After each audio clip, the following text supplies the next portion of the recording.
Breaking news అందరికీ the Odissi cinema గురించి ప్రపంచవ్యాప్తంగా ప్రతి ఒక్కరు కూడా ఎక్కువగా మాట్లాడుకుంటున్నట్టు, అదేవిధంగా ఎక్కువగా దీని గురించే సెర్చ్ చేస్తున్నట్టు గూగుల్లో కూడా మనకు కనిపిస్తుంది. అదే ప్రపంచవ్యాప్తంగా అందరూ కూడా ఇష్టపడేటటువంటి కొన్ని సినిమాలు ఉంటాయి. అవన్నీ కూడా హాలీవుడ్ రేంజ్లో సినిమాలు నిర్వహిస్తూ ఉంటారు. హాలీవుడ్ సినిమాలు అంటే ఇంకా ఓన్లీ వాళ్ళని కాదు, ప్రపంచవ్యాప్తంగా ఉన్నటువంటి సినిమా ప్రేమికులందరూ కూడా సినిమాను చూసి ఆదరిస్తూ ఉంటారు. అండ్ రీసెంట్ టైంలో మన టాలీవుడ్ సినిమాలు కూడా హాలీవుడ్ రేంజ్ తలపిస్తూ ఉన్నాయి. అండ్ ప్రపంచవ్యాప్తంగా ఉన్నటువంటి అందరూ సినిమా ప్రేమికులు కూడా తెలుగు సినిమాల్ని కూడా ఇష్టపడుతూ ఉన్నారు. అయితే ఈ రోజు ఏంటంటే ది ఒడిస్సీ సినిమా రిలీజ్ అయింది. అయితే ఈ సినిమా ఏ విధంగా ఉంది అంటే ప్రతి ఒక్కటి నోటి వెంబట కూడా అసలు మాటలు లేవు. ఇంత అద్భుతమైనటువంటి సినిమాను అందించినందుకు డైరెక్టర్కి మాత్రం మేము అంటే ఇంకా మాటల్లో చెప్పలేము అని చెప్పేసి ప్రతి ఒక్కరి నోటు కూడా అదే మాట.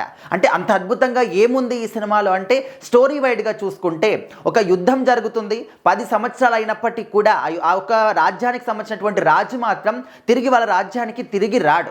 అయితే ఇంకా ఎవరైతే వేరే రాజ్యాల రాజులు ఉంటారో వాళ్ళందరూ కూడా ఇక్కడ ఈ రాణిని పెళ్లి చేసుకొని ఈ రాజ్యం మొత్తాన్ని కూడా మేము కైవసం చేసుకోవాలి అని చెప్పేసి వాళ్ళు చూస్తూ ఉంటారు. అయితే ఇక్కడ రాణి యొక్క కుమారుడు ఏం చేస్తాడు, అరే ఈ విధంగా అందరూ కూడా ప్లానింగ్లు చేస్తూ ఉన్నారు, కుట్రలు కుతంత్రాలు చేస్తూ ఉన్నారు. అండ్ ఈ యొక్క రాజ్యాన్ని కూడా వాళ్ళు వశం చేసుకోవడానికి ప్రయత్నాలు చేస్తూ ఉన్నారు. మా నాన్నగారు ఇంకా రాలేదు, 10 సంవత్సరాలు అవుతుంది అని చెప్పేసి సముద్ర మార్గంలో వాళ్ళ నాన్నగారిని వెతకడానికి ఈ యొక్క రాజకుమారుడు వెళ్తూ ఉంటాడు. సో ఆ తర్వాత జరిగేదే ఈ యొక్క సినిమా స్టోరీ అంతా కూడా అనమాట.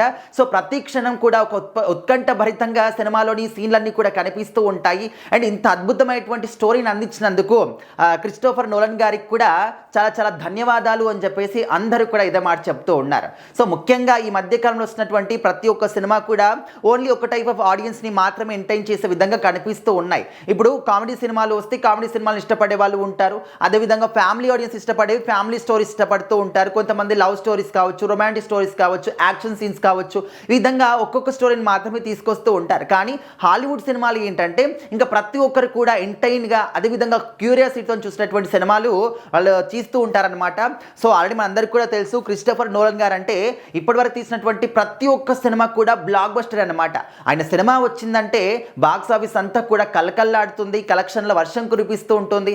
అండ్ ఆయన సినిమాలు ఏ సినిమా చేసినా కూడా ఆస్కార్ అవార్డు మాత్రం ఖచ్చితంగా వస్తుంది. సో అలాంటి ఇంపాక్ట్ అనేది ఆయన క్రియేట్ చేసుకున్నారు. అంత అద్భుతమైనటువంటి టాలెంట్ అన్నమాట. సో మరి ది ఒడిస్సీ సినిమా కూడా అదే అంతే అద్భుతంగా ఉంది. ఈ సినిమా కూడా ఒక ఆస్కార్ అవార్డు అనేది ఖచ్చితంగా వస్తుంది అని చెప్పేసి ప్రతి ఒక్కరు కూడా అదే మాట మాట్లాడుతున్నారు. సో మరి మీలో ఎంతమంది క్రిస్టోఫర్ నోలన్ గారి గురించి తెలుసు, ఆయన సినిమాల గురించి తెలుసు, ది ఒడిస్సీ సినిమాను మీరు చూడాలనుకుంటున్నారా? ఒకవేళ చూసినప్పటికీ కూడా ఏ విధంగా అనిపించిందో ఖచ్చితంగా కామెంట్ చేయండి.